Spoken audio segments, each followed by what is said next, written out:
नमस्कार, मैं एडवोकेट विकास यादव एक बार फिर से स्वागत करता हूं आप सबका एक नई वीडियो में। जैसा कि आप सबको पता है कि भाई अब यूजीसी नेट जो आपका जून में जो हुआ था कंडक्ट 18 जून को, वो जो कैंसिल हुआ था पेपर लीक की वजह से, उसकी डेट्स आ गई हैं। अब अगर आपको ये एग्ज़ाम देना है तो डेट्स बिल्कुल आ चुकी हैं। थोड़े से कुछ चेंजेस हो गए हैं। अब आपका एग्ज़ाम ऑफलाइन नहीं होगा, अब आपका सीवीटी मोड में एग्ज़ाम होगा। तो उसी के रिगार्डिंग एक छोटा सा वीडियो है आपकी थोड़ी डायरेक्शन के लिए, हेल्प के लिए। क्या आपकी अब स्ट्रेटजी रहेगी, किन बच्चों को देखो फ़ायदा मिलेगा, किन बच्चों को थोड़ा सा नुकसान हो सकता है ये नई डेट्स आने के बाद। ठीक है, तो हम डिस्कस करते हैं लो एस्पिरेंट्स जो हैं हमारे उसके रिगार्डिंग।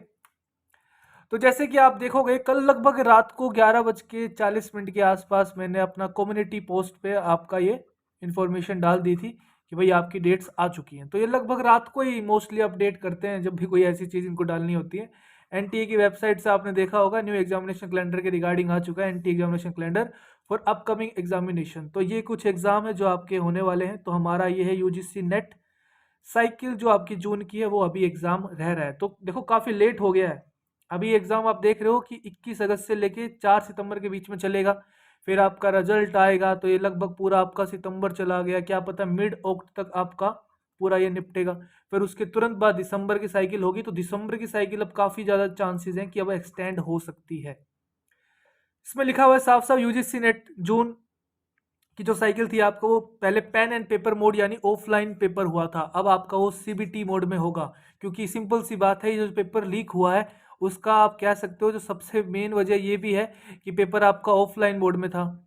ठीक है, वैसे तो नीट में एग्जाम में हम देखा है कि भाई चीटिंग काफ़ी हो रही है, लेकिन देखो बहुत से एग्जाम में ये दिक्कत देखने को मिल रही है। ठीक है, तो आपका वो एग्जाम तो कैंसिल हो गया, लेकिन नीट वाला एग्जाम कैंसिल टोटली नहीं हुआ है। यूजीसी नेट का तो टोटली कैंसिल हो गया है। जिन बच्चों ने भी अप्लाई किया था तो वो अपीयर हो सकते हैं। जो 21 अगस्त से लेकर 4 सितंबर को फिर से एग्जाम कंडक्ट करवाया जाएगा। शेड्यूल आ जाएगा कि भाई किस सब्जेक्ट्स का कब है। लगभग आपका अगस्त के 10-15 के अगस्त के आसपास आपका पूरा शेड्यूल आ जाएगा।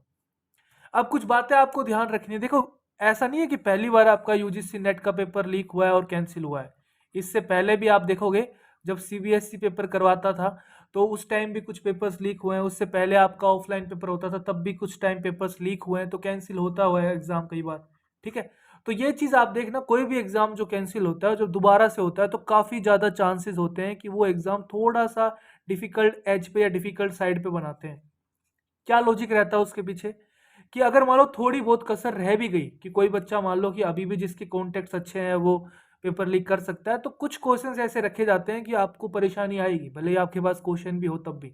ठीक है, तो घुमा फिरा के क्वेश्चंस आपसे पूछे जा सकते हैं। थोड़ा पेपर का लेवल अच्छा आता है। थोड़े से बच्चे थोड़े ढीले भी पड़ जाते हैं, रिलैक्स हो जाते हैं कि यार ठीक है, हमने तो पहले से प्रिपेयर किया हुआ है। तो इस वजह से भी कुछ बच्चे पीछे रह जाते हैं। तो आपको अपना जो भी आपका शेड्यूल था उसको बिल्कुल स्टिक रह के काम करना है, बिल्कुल ढीले नहीं पड़ना है आपको। क्योंकि अभी आपकी जंग पूरी बाकी है, अभी एग्जाम तो हुआ ही नहीं है। मेन एग्जाम अभी फिर से हो रहा है आपका। ठीक है, तो कट ऑफ, अगर पेपर हार्ड होता है तो कट ऑफ डाउन भी जा सकती है। लेकिन एक चीज ध्यान रखना, कट ऑफ डिपेंड करती है हमेशा स्टूडेंट्स के परफॉर्मेंस पे। स्टूडेंट्स ने कैसा परफॉर्म किया। अब मान लो कुछ स्टूडेंट्स ऐसे होते हैं जो जेआरएफ वाले होते हैं, वो भाई सब कुछ अच्छा प्रिपेयर करके पहले से बैठे हुए हैं। उनका एग्जाम आप कभी भी ले लो, ठीक है, तो उनको तो कुछ फर्क पड़ने वाला था नहीं। अब उनको प्लस पॉजिटिव पॉइंट क्या बना है उनका, कि उनको 50 से लेके 55 दिन और एक्स्ट्रा मिल गए हैं। तो एक्स्ट्रा टाइम में अगर वो अपना और एक्स्ट्रा एफर्ट लगा देंगे तो कुछ और एक्स्ट्रा नॉलेज गेन करेंगे। तो इनको कुछ फर्क पड़ेगा ही नहीं, पेपर का लेवल आसान आए डिफिकल्ट आए कुछ भी आए। अगर इजी आएगा तो ये इतना अच्छा परफॉर्म करेंगे कि कट ऑफ बहुत ज़्यादा बढ़ेगी आपकी। और अगर पेपर थोड़ा सा हार्ड साइड पे आता है तो इन्हें कुछ ज़्यादा फर्क नहीं पड़ेगा, ये थोड़ा सा और अच्छा परफॉर्म कर देंगे, लेकिन आपके लिए बहुत ज़्यादा परेशानी हो सकती है। तो जब भी पेपर ऐसा होता है तो कट ऑफ आप देखना थोड़ी ऊपर नीचे ऐसी रहेगी, यानी प्रीवियस ट्रेंड्स आप देखोगे थोड़े से आपको अजीब से दिखेंगे, यार अब क्या हो गया कट ऑफ के रिगार्डिंग। ठीक है, अलग अलग सब्जेक्ट्स के रिगार्डिंग हो सकता है, जरूरी नहीं कि लॉ में ऐसा हो, क्या पता कॉमर्स में ऐसा हो जाए, तो ये कह नहीं सकते, लेकिन काफ़ी कोर्सेज में आपको ऐसा देखने को मिलेगा। जिन बच्चों ने अच्छे से प्रिपेयर नहीं किया था लास्ट टाइम पे, जिन्होंने फॉर्म भरा था या फिर केवल इसीलिए फॉर्म भरा था, चलो इस बार भर के देख लेते हैं, दिसंबर वाली साइकिल को सीरियसली अटेम्प्ट करेंगे, उन बच्चों के पास काफ़ी अच्छा चांस है। क्योंकि अगर हम देखें तो 50 से 55 दिन भी काफ़ी बढ़िया टाइम होता है किसी भी एग्ज़ाम को एक लिमिट हद तक। एटलीस्ट यार असिस्टेंट प्रोफेसर के लिए तो आप क्वालिफाई कर ही सकते हो। JRF नहीं निकाल पा रहे, लेकिन 50 से 55 दिन में अगर एक सही डायरेक्शन में अगर आप प्रिपरेशन करोगे तो आपका असिस्टेंट प्रोफेसर तो निकल ही सकता है, या फिर आपको पीएचडी में खाली एडमिशन लेना है। JRF के लिए थोड़ा सा आपको मेहनत अलग से चाहिए होती है, ठीक है। वो तो आपको पहले से एडवांस में प्रिपेयर करते आ रहे हो, तो उन बच्चों को एज मिलेगा, ऑब्वियस सी बात है। आपका टारगेट ये नहीं होना चाहिए कि मुझे सिलेबस कवर करना है। इस एग्जाम में नहीं, किसी भी एग्जाम की आप बात कर लो, आपको सबसे पहले पीवाईक्यू क्वेश्चंस को पढ़ना होता है। पीवाईक्यू से एनालिसिस निकालना होता है कि किस टाइप के क्वेश्चन इस एग्जाम में आ रहे हैं, क्या एग्जाम की डिमांड है। आप देखोगे, अगर हम लॉ की बात करें, पेपर 2 की बात करें, तो इसके अंदर काफी वेराइटी ऑफ क्वेश्चंस आते हैं। कुछ क्वेश्चन नॉर्मल क्वेश्चन आएंगे, क्वेश्चन आ जाएगा, 4 ऑप्शन आ जाएंगे, आपको करना होता है। आप देखोगे मैच द कॉलम के क्वेश्चन आते हैं, आपके असर्शन एंड रीजनिंग के क्वेश्चन आते हैं, स्टेटमेंट 1 एंड स्टेटमेंट 2 के क्वेश्चन आते हैं। आपको 5 to 6 स्टेटमेंट दे दी जाती है, उनको बोल दिया जाएगा क्रोनोलॉजिकल ऑर्डर में अरेंज करिए, या 5 से 6 स्टेटमेंट दे दी जाएंगे, बोल दिया जाएगा इनमें से कौन सी सही है कौन सी गलत है।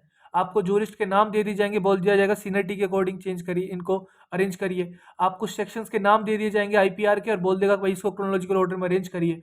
आपको कोई 3-4 केसेस के नाम दे देगा, बोल देगा कि भाई जिस टाइम इनको डिसीजन आया था, जजमेंट आया था, उन ईयर वाइज इनको अरेंज करिए।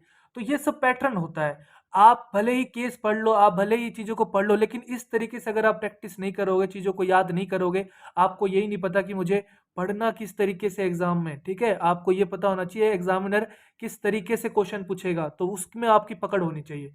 तो आपका सिलेबस कंप्लीट करना टारगेट नहीं होना चाहिए, बल्कि उस लेवल को अपने प्रैक्टिस में या अपने इस तरीके से आपको ढाल लेना अपने आप को, कि जब भी आप वो क्वेश्चंस देखो तो आपको कुछ नया अटपटा ना लगे। तो इस तरीके से आपको अपना पूरा सिलेबस प्रिपेयर करना है। और इसके लिए सिंपल सी बात है भाई, पीवाईक्यू लगा लो आप। लास्ट के जो 15-20 साल के पीवाईक्यू हैं वो आप आराम से करके ले जा सकते हो, बढ़िया से एनालिसिस करके। उनको देखो भाई कौन से टॉपिक से क्वेश्चन आ रहा है, उन टॉपिक को अच्छे से पढ़ो, और किस तरीके से किस टॉपिक में बार बार किस तरीके से बार बार सेम क्वेश्चन पूछ रहा है, आपको उसी के अकॉर्डिंग प्रिपेयर करना है। तो ये तो पूरा कोर्स के अंदर सिखाया जाता है, लेकिन मैं आपको थोड़ा सा हिंट दे रहा हूँ कि ऐसे अगर आप प्रिपेयर करोगे तो 50 से 55 दिन में जहां पे आपकी डिमांड है वहीं आप सप्लाई करोगे, यानी कि जो चीज एग्जामिनर पूछने वाला है उसी की आप प्रिपरेशन करोगे। तो काफी बढ़िया स्ट्रेटेजी रहेगी ये। पीवाईक्यू को पकड़ो, उसको अच्छे से एनालाइज करो, और उसके अकॉर्डिंग अपने कुछ टॉपिक्स निकाल लो, और वो अच्छे से पढ़ के जाओ। ये मत कर देना गलती कि पेपर 1 को बिल्कुल ही आप भूल गए। बैलेंस्ड अप्रोच के साथ जाना। देखो कोई भी एग्जाम होता है, उसमें कोई भी पेपर बनाया जाएगा, तो पेपर 1 देखना और पेपर 2 देखना, इनमें आप देखोगे कि 40-45% क्वेश्चन दोनों पेपर में आपको ऐसे मिलेंगे जो बहुत ईजी होंगे, हर एक बच्चा कर सकता है। लेकिन सोचो अगर आप वो भी नहीं कर पा रहे हो पेपर 1 में, तो आप तो कंपटीशन से पहले ही बाहर होगे। इसीलिए इजी चीज को तो गलत किसी भी पेपर में नहीं करना है, ना ही पेपर 1 में, ना ही पेपर 2 में। और जो चीजें आपको लगता है कि भाई ये मेरे को थोड़ा पढ़ने में इजी रह रही है, पेपर 1 में पूरा सिलेबस करके जाने की कोई नीड नहीं है। जो आपको लग रहा है कि हाँ भाई ये मेरे अकॉर्डिंग सही है, यानी कि आपका टारगेट ये होना चाहिए 32 से लेके 35-37 क्वेश्चन आपके ठीक होने चाहिए। आप एक्सपेक्ट कर सकते हो 65-60, ठीक है, 60-70 के बीच में आपको पेपर 1 में लाने ही लाने हैं, और पेपर 2 में आप एक्सपेक्ट कर सकते हो कि मुझे 70 से लेके 75 लाने ही लाने हैं, क्वेश्चन सही करने ही करने हैं। तो ये एक बढ़िया आपकी स्ट्रेटेजी रहेगी। इतने आप आराम से लेके आ भी सकते हो, नेगेटिव मार्किंग नहीं होती इस एग्जाम में, ठीक है। पेपर 1 की एक थोड़ी सी और मैं आपको एक अच्छी चीज बताऊं, तो अगर आपको और अच्छे से प्रैक्टिस करना है, बिल्कुल अगर बिल्कुल सीखना चाह रहे हो, तो आप ऐसा करो, जो एनटीए की वेबसाइट है वहां पे आप जब देखोगे कि भाई आपको पेपर डाउनलोड करने का जो सेक्शन मिलेगा, वहां पे आप देखना कि जो अलग अलग एग्जाम है, जैसे 83 सब्जेक्ट्स में आपका नेट का एग्जाम कंडक्ट करवाया जाता है। तो आप देखोगे इन 83 सब्जेक्ट्स में पेपर 1 का सिलेबस तो हर एक सब्जेक्ट के लिए कॉमन है, ठीक है, कॉमन है। लेकिन आप देखोगे जो लेवल ऑफ क्वेश्चंस है, जो डिजाइनिंग ऑफ क्वेश्चन है, वो आपको कोर्स टू कोर्स वेरी मिलेंगे। लॉ के पेपर में आपको कुछ अलग टाइप का क्वेश्चन दिखेगा, ठीक है, क्योंकि उन्हें पता है भाई लॉ वाले बच्चे को पॉलिटी स्ट्रांग होगी, ठीक है, उसका थोड़ा सा कंप्रीहेंशन अच्छा होगा, तो उनसे वो चीजें थोड़ी सी हार्ड लेवल पे पूछ सकते हैं। लेकिन बाकी कोर्सेज, अब मान लो कि जो बच्चे थोड़ा सा इकोनॉमिक्स बैकग्राउंड है, उनका थोड़ा सा इस टाइप का पेपर आएगा कि उनसे इकोनॉमिक्स वाली चीज, कॉमर्स वाली चीज थोड़ी सी हल्की रख सकते हैं, ठीक है। तो आप देख पाओगे कि जो डीआई के क्वेश्चंस होते हैं वो आप अलग अलग अच्छे अच्छे एग्जाम्स में जो बाकी कोर्सेज हैं उनमें चेक करो, ठीक है।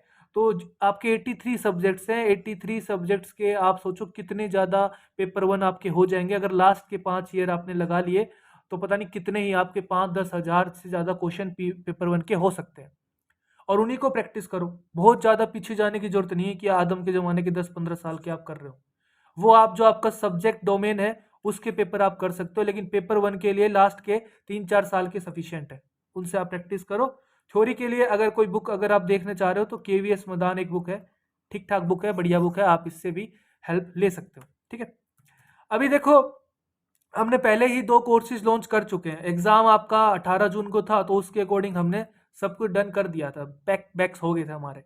लेकिन अब एग्जाम एक्सटेंड हो गया है। कुछ बच्चों को अगर नीड है तो एक क्रैश कोर्स बिल्कुल बिल्कुल हो सकता है। 50 से 55 दिन में जिसकी जो थोड़ी बहुत कमी रहेगी उसको कवर किया जा सकता है। ठीक है, लेकिन क्रैश कोर्स में थोड़ा सा बर्डन आप पे ज्यादा आएगा, क्योंकि क्रैश कोर्स में आपको कुछ चीजें खुद ही पढ़नी पड़ती हैं। बस आपको एक वेल डायरेक्शन मिल जाएगी कि हाँ भाई इस तरीके से आपको काम करना है। तो अगर आप इंटरेस्टेड हो तो आप मुझे व्हाट्सअप कर देना। अगर सफिशिएंट कुछ बच्चे मेरे को मिल जाएंगे तो मैं आने वाले 1 वीक में 1-2 वीक में आपका वो कोर्स लॉन्च कर दूंगा। कोर्स की फीस रहेगी आपकी 2999, इतनी फीस रहेगी। लगभग 40-45-50 दिन का कोर्स लगभग रहेगा। ठीक है, तो अभी आपका कोई डाउट है तो आप मुझे कमेंट सेक्शन में, यूट्यूब के कमेंट सेक्शन में पूछ सकते हो, या फिर कोई पर्सनल आपका डाउट है तो आप मुझे व्हाट्सअप पे अपना कोई भी डाउट पर्सनल पूछ सकते हो। मैं पूरी कोशिश करूंगा आपका डाउट क्लियर करने के लिए। वीडियो अच्छा लगा है तो वीडियो को लाइक करिए। खुश रहिए, मुस्कुराते रहिए, देश का ख्याल रखिए। जय हिंद।